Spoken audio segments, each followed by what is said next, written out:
Hello all Dipsians, I am Jyoti Thapar to discuss about a new chapter that is accounting equation today. As we have discussed earlier, a dual aspect is the base of accounting equation. So according to it students, assets is always equals to total equities, or we can say assets is equal to internal liabilities plus external liabilities, because total equities are the sum total of both the liabilities, whether it is internal or external. Similarly, we can also say that assets is equal to owner equity. Owner equity means the equity of owner, right? Means we can say capital also, plus outsider equity means the liabilities for which we are liable to pay outside. So we can say assets is equal to capital plus liabilities. So accounting equation formula हम किसी भी form में use करके हम इसके numericals solve कर सकते हैं. Now students, we will learn some rules related to capital. Rules related to capital means conditions which affect the capital.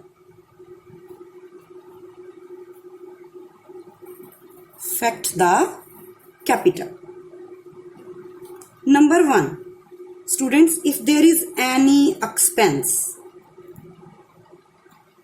or any loss, but obvious अगर हमने कुछ खर्चा किया है या कुछ हमें लॉस हो गया, then it will reduce our capital. तो ये हमारी कैपिटल को क्या करेगा? reduce करेगा, means माइनस करेगा. Second rule related to capital, जो कैपिटल को इफेक्ट करेगा, दैट इज एनी इनकम और any profit.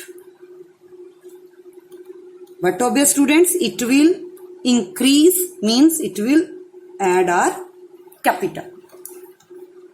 Third rule related to capital, the conditions which affect the capital is any drawing,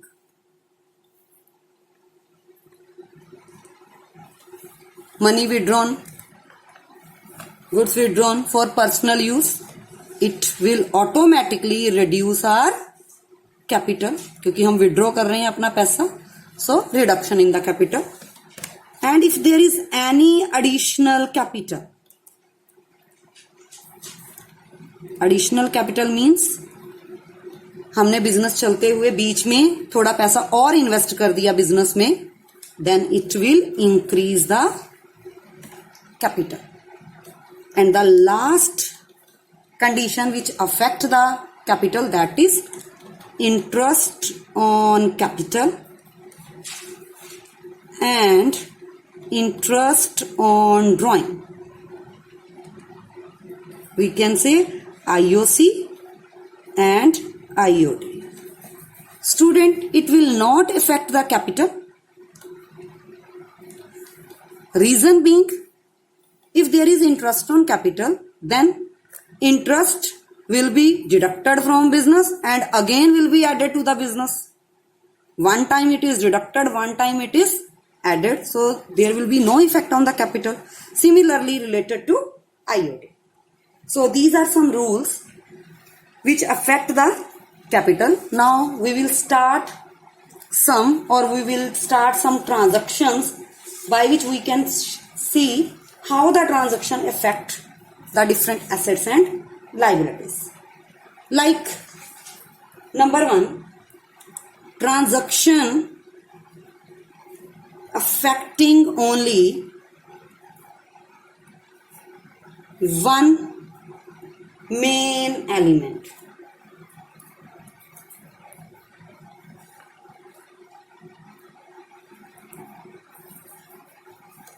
जिसमें फर्स्ट है students affecting asset only. For example, purchase of fixed asset for cash. Now student, you can see that if we are going to purchase a fixed asset for cash, then what will happen? Cash जो है वो हमारा decrease होगा, क्योंकि while purchasing an asset हम cash को use करेंगे, so cash हो जाएगा minus and are fixed asset क्या हो जाएगी, खरीदी है ना फिक्स्ड एसेट, तो दैट्स वाई वो क्या हो जाएगी, increase. It means it will added. So that's why affecting asset only में अगर कोई एसेट हम परचेज करते हैं तो उससे क्या हो रहा है, एक एसेट रिड्यूस और दूसरी एसेट इंक्रीज, तो इट मीन्स ओनली एसेट्स पे इफेक्ट पड़ रहा है. एक और एग्जांपल लेते हैं. For example, cash deposited into bank. Cash deposited into bank, हमने कैश को बैंक में डिपॉजिट करवाया. ऑब्वियसली बैंक में हमारा बैलेंस क्या हो रहा है, इंक्रीज, बिकॉज बिजनेस में से कैश बैंक में जा रहा है. इट मीन्स वो इंक्रीज हो जाएगा, ऐड हो जाएगा, एंड कैश हमारा रिड्यूस हो रहा है, मीन्स माइनस हो जाएगा. सिमिलरली हम नेक्स्ट करेंगे transaction affecting liability only.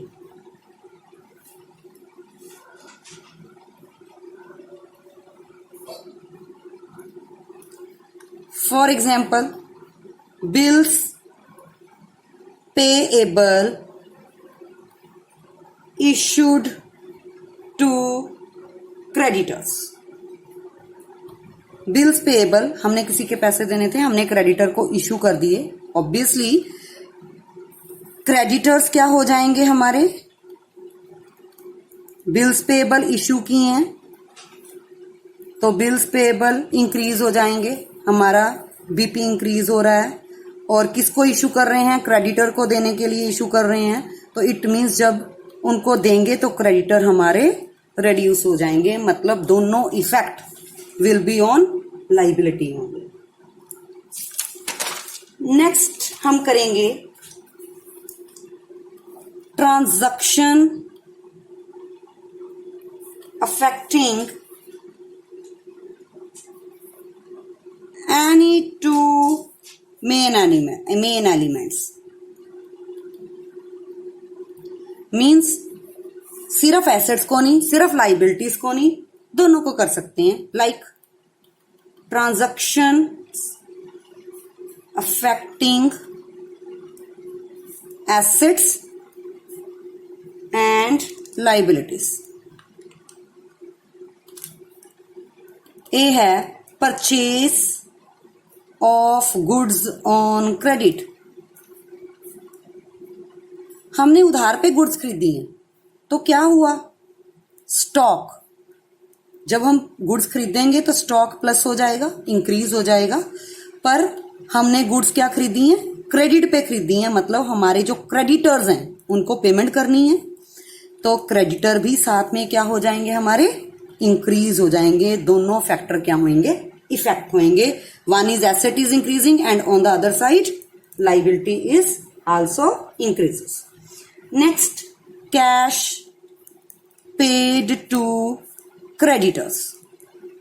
Now in that case cash और दूसरा एलिमेंट है हमारा क्रेडिटर्स.